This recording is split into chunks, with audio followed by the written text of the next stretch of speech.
Hey, Zaka family! Zaka is launching an exclusive membership platform to provide you with career development workshops, coaching, community, and so much more.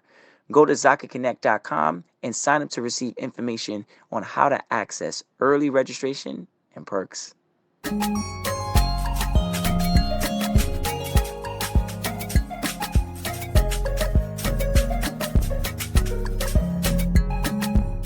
Hello, everybody.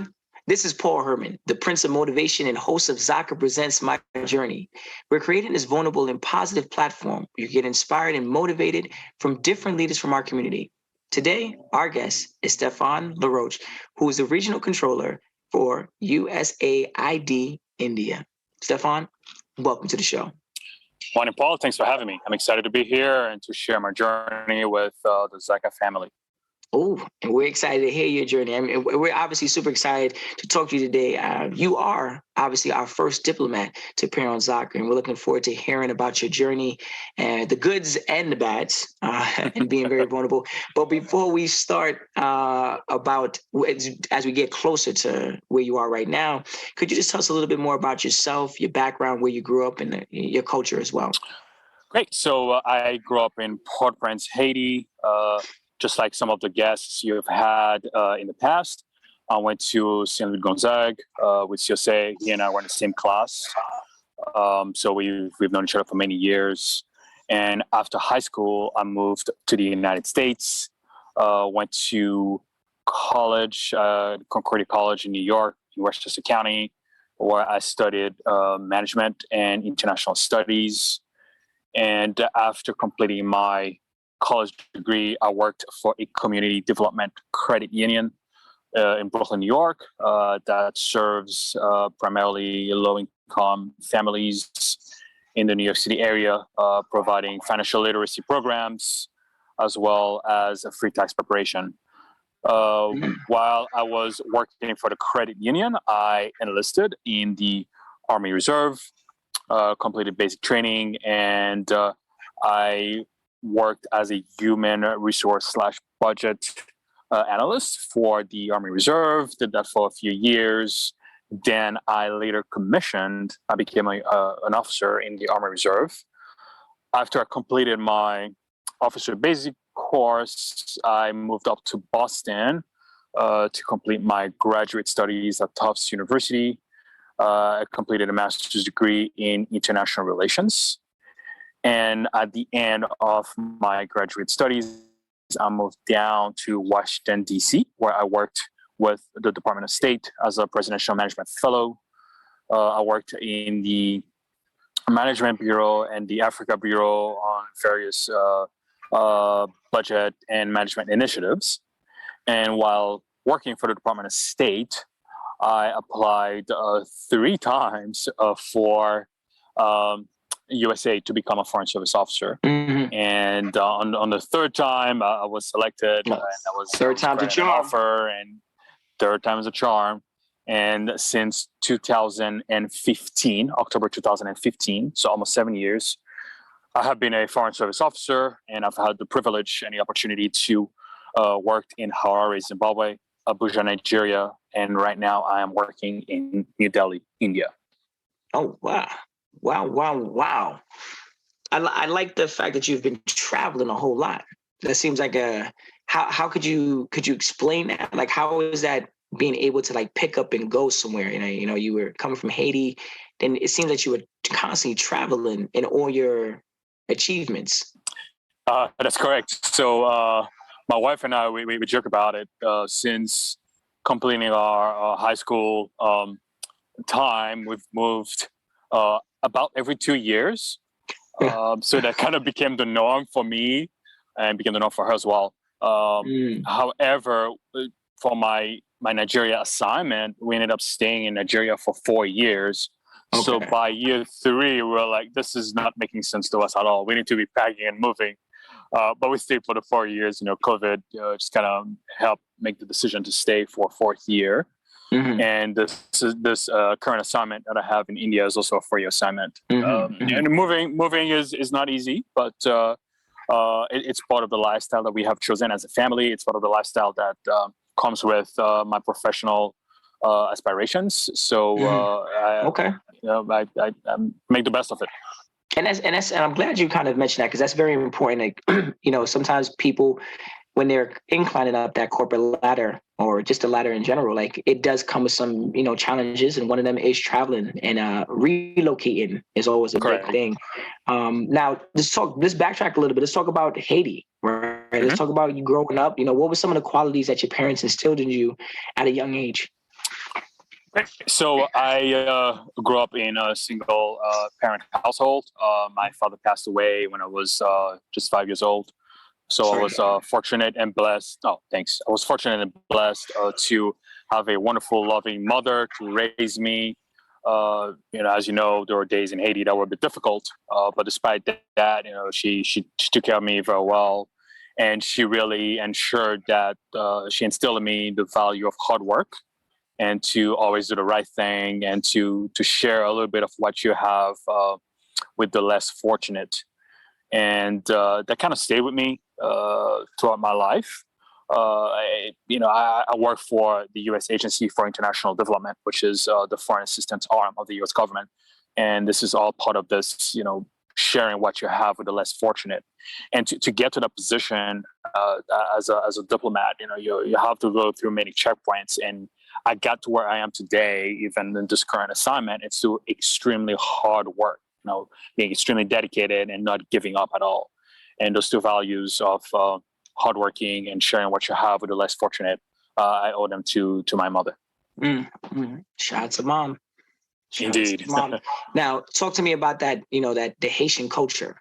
Like, how embedded is that in your life now, in the profession that you're in?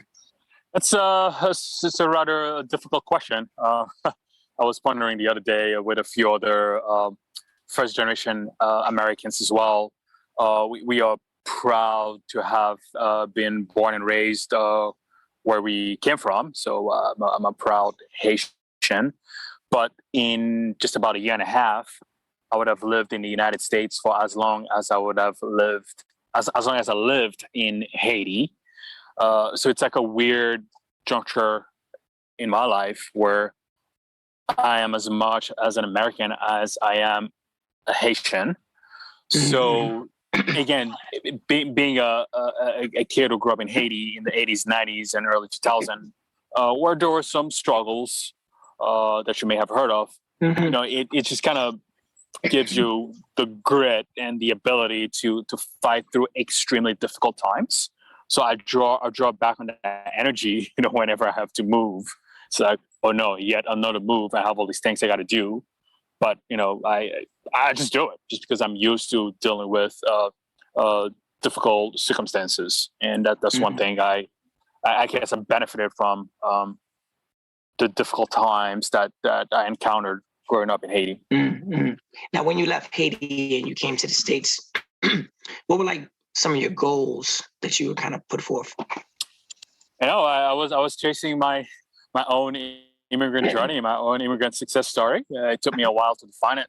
As a young college student, going from Haiti, where things sometimes can be a little bit set for you, and you go to an American university, it's like all these doors that can be potentially open.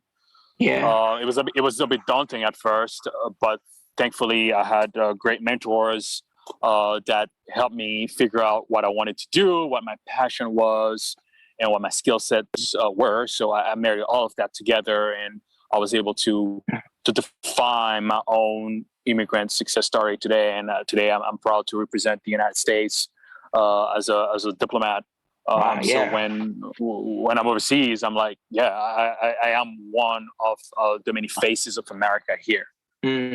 So talk to us a little about some of the struggles you faced in the U.S. after leaving Haiti. I know that was a massive transition, leaving Haiti, coming to the U.S., kind of situating yourself. Obviously, you're most likely doing this on your own. So how was that, like some of the struggles that you faced? I think the first years were very difficult. There was the cultural shock. It's like it's a totally different country. Yeah, I had traveled to the United States before, but it was just on vacation and seeing family members. But suddenly I was forced to live in that new country, new language, new ways of life. So I had to adapt, and the early years were difficult. It was just like I'm a Haitian, I have my ways of doing things, and suddenly I have to switch that paradigm and adapt to it, because if I don't adapt, I can't succeed. So that was the first thing that I dealt with, and as you may have heard from some of your previous guests, going to university and dealing with the workload, and also at times having to work. So kind of finding that balance was a bit challenging. And then going back to what I said earlier, kind of defining what the professional story was going to be. It took me a while, and I had to reach out to a lot of people, and I was fortunate to also be an Inroads alumni. So I joined the Inroads program, which is a program that helps minority students from various colleges and universities throughout the United States to work in corporate America, and to figure out what they want to do after their undergraduate studies. So during those initial years, dealing with a new environment, dealing with a new culture, a new language, a new way of life, and also trying to make ends meet and figure out what I want to do with my life. So that was a bit challenging at the beginning of my American journey. Now, how did you get into foreign affairs? Like, what inspired you to do that? I've always had a curious eye for the world outside of what I know. And going back to when I was trying to define what I wanted to do through asking questions in my college, I started to spend time with the ESL students who are from Asia. And through that connection, I ended up meeting the chair of the International Business Department program at my college, and realizing that I had an interest in trying to understand how Asia worked. And it was early 2000, when China was like a sexy thing to try. The chair of the International Business Department encouraged me to take one of his courses, which I did, and I fell in love with how organizations work across borders to achieve their goals. And at the end of that course, I participated in a 2-week cultural exchange program in Tokyo, Japan, and that just got me hooked. Just this young immigrant kid who went from Haiti to New York City and got the opportunity to travel and to learn in Tokyo was just amazing. And I realized, wow, the world is so much bigger. There are so many more things I could learn and discover out there. And that's it. That just got me hooked. The following year, I got to travel to China. Then I studied abroad in China for 1 full semester. And then just were the building blocks. And then I work with the Army Reserve, which is an organization that has assets across the world to the DoD. Then I decided to strengthen my academic credentials through a master's degree in international relations at one of the leading international relations schools in the world, the Fletcher School of Law and Diplomacy at Tufts University. And when I was there, it's just like everyone is so hooked on just doing something across borders, and that just kind of once I tasted the water, I'm like, this is it. I'm gonna continue to work in that realm. And I was fortunate, as I said, to be selected to be a Foreign Service officer, and that's why I am today. Now, something that you had mentioned, in our interview earlier, you talked about education, and it's something that I'm very impressed with. When I'm reading your bio, the amount of education that you put in, or the amount of studying you put in to get to where you are now. Talk to our listeners. Let us know, why is education so important in your career? And how did you use those degrees and certifications to kind of receive the lifestyle or the job offerings that you have? I'll say it's 2 things. First, there's the immigrant in me who values education through what my mother instilled in me, what family and friends kind of showed me growing up. And also going to St. Louis Gonzague, it's a very good program, a very good high school where education was a big focus. And I think that seeing family members and friends that valued education from my early years allowed me to also value education. So it was a natural thing for me when I moved to the United States to say, yes, I'm going to pursue at least a college degree. And from there, you meet other people that are as driven as you are. And I realized that, well, to continue to move up that ladder as I'm defining my professional journey in America, I need additional credentials. So through working with folks, seeking mentorship, I pursued additional certifications and education, as you mentioned, that allowed me to have the right balance of education and professional skill sets to do well as a Foreign Service officer. Mm-hmm. Now, could you talk a little bit more about the challenges you face? Like when you, obviously, education, you apply now to your job, right? Mm-hmm. Talk a little bit more about some of the challenges, from using your education in your job profession. I'm sorry. Can you restate the question? I'm not fully understanding. Like how, when how people when you graduate from college or university, it's time to apply that information, right?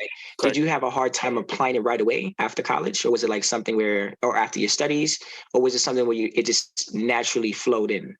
Yes, I'll say the first main challenge was to define what the professional journey was and trying to figure out what I wanted to do, the skill set that I had from my studies, and how all of that would translate into something that would keep me happy professionally and to make me feel worthwhile.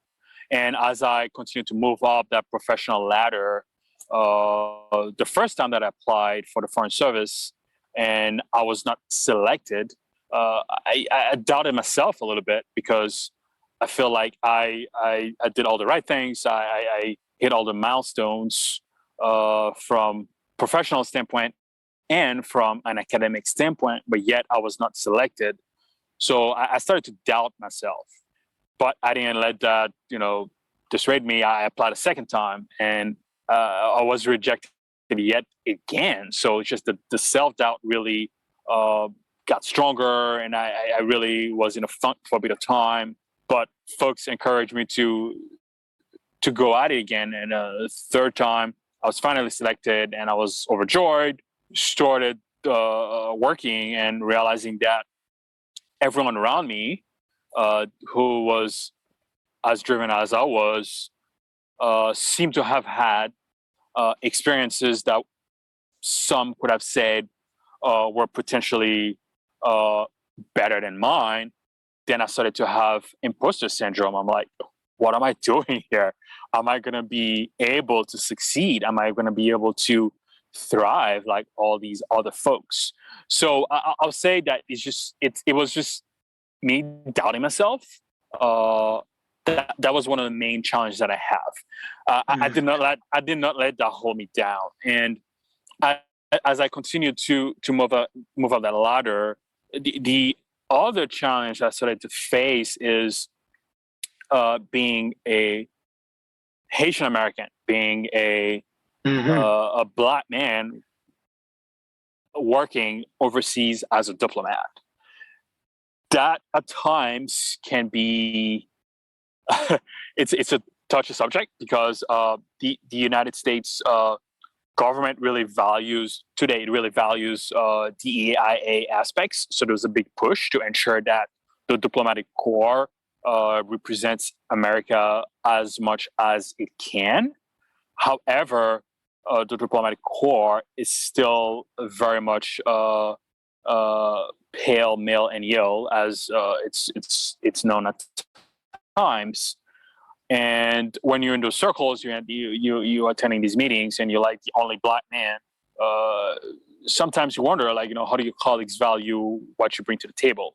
So it's just, again, not having that self-doubt, knowing what you're worth, knowing what you bring to the table, And if anyone around the table doubts you, you have to make a case for why your opinion is valuable True. and showing the results.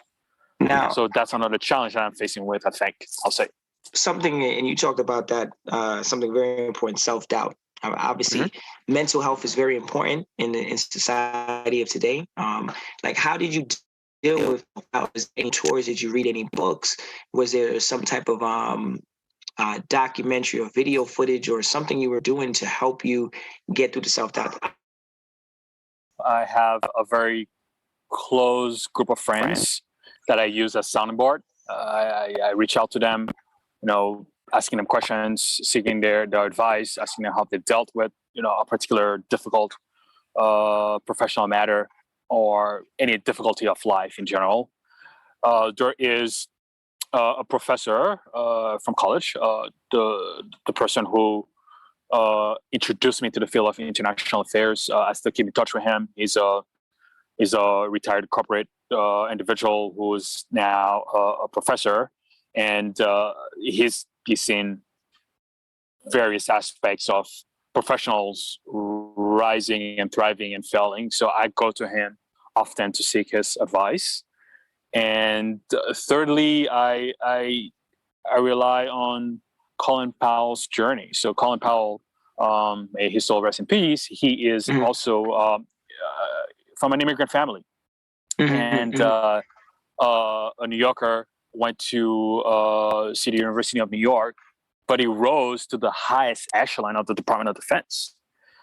He rose to becoming a general and to compete amongst other generals that were all West.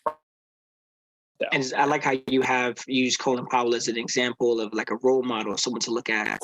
I think that's very important, especially when you're, trying, moving in your profession, to always have something to look forward to, but also have someone to, look at as like a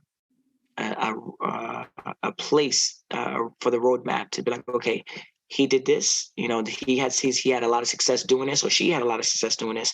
Maybe I could adapt some of those principles and practices and apply it to my own life. And I think that you definitely did a wonderful job in grabbing some of those things, and which obviously got you to where you are today. Now, I know obviously you have a big title, Regional Controller, USAID/India. Right? Could you explain to the audience members, like, what do you actually do with that? What's this title consist of? Sure. So for your audience that may not be familiar with USAID, it's the United States Agency for International Development.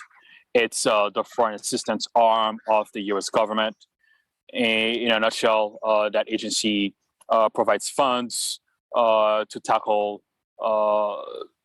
development challenges in various low-income countries that the United States partners with. And that agency also responds to humanitarian disasters, think of hurricane, earthquakes, etc. And USAID has, of course, its headquarters in DC, but just like the Department of State, it also has overseas offices, what we call USAID missions. And there is a USAID presence in India. So the United States is a bilateral donor to India. And there we work on a lot of global health initiatives and environmental matters and other aspects of the Indo-Pacific strategy, implementing the Indo-Pacific strategy of the United States government. However, as a regional controller, I lead a team of financial management professionals that provide a suite of financial management services to the USAID portfolios in India, Sri Lanka, and the Maldives. So think of accounting, budgeting, funds disbursements, fund allocation, internal controls, audits, liaising with the Government Accountability Office, which is the U.S. government's Supreme Audit Institute. So if you have accountants that listen to the show, they may appreciate that. Yeah, so that's what I do as a regional controller. Wow. So like you have a very busy day, young man. Yes, my days are never boring. Yeah, it seems like you always have something to do. Wow. Yeah. We stay busy in the field. And I mean, it's beautiful too because you get to travel. You know, you get to work with different parts of the world, different parts of the country, and you get to represent, you know, something that you believe in. You push, right? So, just considering like all these political situations in your country, like Haiti, have you ever thought about like putting some of your skills or your services and kind of like going back there and kind of like helping out? It's a difficult question to respond to. Yes, I would love to see a better Haiti one day, but the problems are difficult, and it would take many heads to tackle them all together, including our brothers and sisters in Haiti as well as the international community. So I don't know what the future holds as far as me potentially doing anything in that space. But as far as being a foreign service officer, working in Haiti, that opportunity has not materialized yet. Just because, you know, when you look for your next assignment, it's like a weird game of where you think your skill set could be applied to next. You know, is there going to be a position available then? And that equation hasn't worked out yet. Well, Haiti would be lucky to have you on their team. They already have you on the privilege. team, but then they need you on the court playing. I didn't understand. It would be a Now, privilege. going from Haiti to the U.S., what was like the biggest like culture shock for you? I mean, Haiti, growing up in that environment and then coming to the U.S. I know obviously you were coming here for schooling, but like, what was that big like culture shock for you? I'll say the first thing that probably jumped out was living in the New York City metro area and seeing the acute income disparities. You know, growing up in Haiti, I've seen poverty. I've seen families that also were able to provide very well for their families, but just like everything in the United States, that same dynamic exists on steroids. So as a college student, I took part in a community program that brought college students to the city once a week at night to provide free meals to homeless individuals that just were sleeping on the sidewalk of Manhattan. So you have this city that has plenty of money, plenty of wealth. And at times you see these homeless folks, unfortunately, seeking shelter, hungry in front of stores that are selling the most expensive and exclusive products that the world has to offer. And I struggle with wrapping my head around this income inequality, just right here in the United States. So of all the shocks that I've had, I think it still stays with me. Like this thing exists in America. It's mind blowing. It is. Manhattan, that area is, it is in certain areas of the country. I mean, I think that just brought up a really good point. You know, you could be on the same sidewalk, standing next to someone who's, you know, less unfortunate, but then standing next to a billionaire, you know, on the same corner, right? And to know that there's so much money in that city, right, in that area, and to still see that there's still that much poverty in our own country, right? It is astonishing. It sometimes baffles me as well too. Growing up in the city as well too, you know, coming from New York, seeing that and being like, how are we not making a change or a difference? Like, where is all this money that we're spending? In a sense, why is it not going to the person on the corner of the street right now? And since you are very in tune with helping, right, I could only imagine how it feels to see something like that. Yes, I still struggle with it. It's a culture shock that I've dealt with for many years that I don't think I'll ever get used to it, unfortunately. Now, how do you balance, you know, your personal life and also being a diplomat, traveling, working with the government. Like, how do you balance all of this?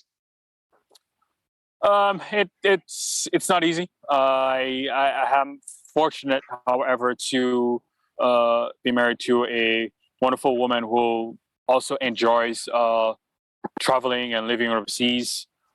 She herself, before we even started dating, had experience living overseas. So that's one of the many things that kind of binds us together. And when I decided to take on this journey, this professional journey outside of America, she didn't have a lot of conditions, and she happily followed me and has been enjoying that lifestyle with me. And we have two wonderful daughters that were born as I've been a foreign service officer, so that's all they know. So as far as my immediate family unit, it works well. When we are always together, we are each other's support system. However, it's difficult. We miss friends, we miss family members in the United States, we miss birthdays, we miss changes that take place at home in the United States. So it's the tough part of the job. But yes, you get to represent America abroad. Yes, you get to travel. Yes, you get to experience different cultures, but you also miss out a lot. And sometimes you got to pause and ask yourself, how much longer do you want to do this? And when I talk to colleagues that are also in that same line of business, we found strategies to deal with this push and pull of I enjoy my life, I enjoy being in country A representing America, but also miss home. We find ways to deal with it, but it's challenging, and having a good support system is definitely important. And mine comes in the form of my wife and two daughters. Mm-hmm. And you mentioned that as well in the beginning. You said something about like something that helped you get through it was having like a good core group of friends, right? Correct. Mm-hmm. Definitely seems that you've married your best friend, and she's definitely very supportive. So shout out to your wife if she's listening right now. Got you, girl. Thanks. Something that I'm curious about, like, how do you deal with like balancing like your own personal opinion as a diplomat? Especially with like if things don't align with like the U.S. government, like what the U.S. says, like this is what we want is on our roadmap and strategies. How do you deal with that? That's something that we all deal with as being diplomats. There are several ways to tackle it, but the two most commonly strategies that folks that are in my line of work use are, you either say, this is the U.S. government strategy. This is not my strategy. So you find a way to implement the vision of the executive branch by removing yourself from it. You almost kind of tell yourself, this is a job. Like if I don't do it, someone else will do it. It's strange, but it helps when you are supporting a policy that you may not fully, you may have a different opinion on. Or the other thing is you may just not do it and you quit. Some folks have done that, and it's a matter of finding what works for you. So that's definitely got to be a hard thing, when you have strong opinions as well, when you know that something is not right or doesn't sit well with you, and you're still representing that organization. So I could imagine, being in that tough place and not being able to really like voice the way you would want it to be voiced. But I know you've obviously found ways of managing and kind of figuring out ways of kind of articulating your words to kind of help in your favor as well. Now, how is the life as a diplomat? Like, what are some of the pros and cons that you face currently right now? Now, obviously, I know that diplomats back then to diplomats now, maybe times have changed a little bit, but like, what are some of the pros and cons? And what would you encourage someone who's trying to pursue that route? What would you encourage them to do? Being a U.S. diplomat is a very rewarding profession. It's a very rewarding career.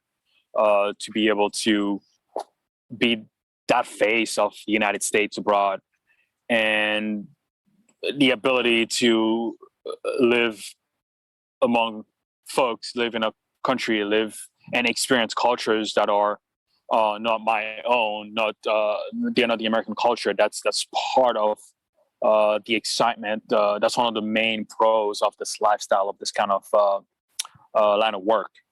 And as far as difficulties, as I highlighted already, not being at home, missing out on some of these key milestones of family and friends that are in the United States, it's difficult to deal with. And I also like to remind folks, just not everyone is assigned to Paris, France. So life is not always going to be enjoying Paris cafe and going to museums after work. There are places that are challenging. There are places that are extremely challenging. And that's something to keep in mind as far as living overseas. So you have to be prepared to deal with challenges, earthquakes, natural disasters in countries that may not have the infrastructure to provide first responders right away, just like we have in the United States. So those are the things to consider. And as far as folks that may be interested in the field of international affairs, I'll tell them, go for it. It is exciting. If you want to be a diplomat, there are 4 foreign affairs agencies: USAID, where I work, Department of State, Department of Commerce, and U.S. Department of Agriculture. However, there are name any 3-letter U.S. government agency. They have a small equity overseas. They have a small equity as far as implementing the U.S. government strategy abroad. And you may have the ability to do that from home in Washington, D.C., or overseas.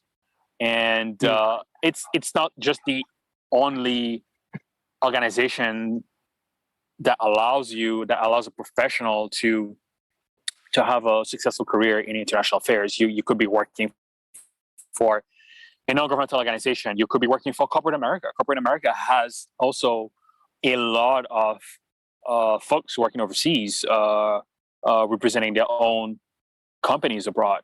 Many moons ago, when I got the opportunity to travel to Tokyo, Japan as a college student, I got the opportunity to speak with representatives of Tropicana, the juice that we all see in grocery stores.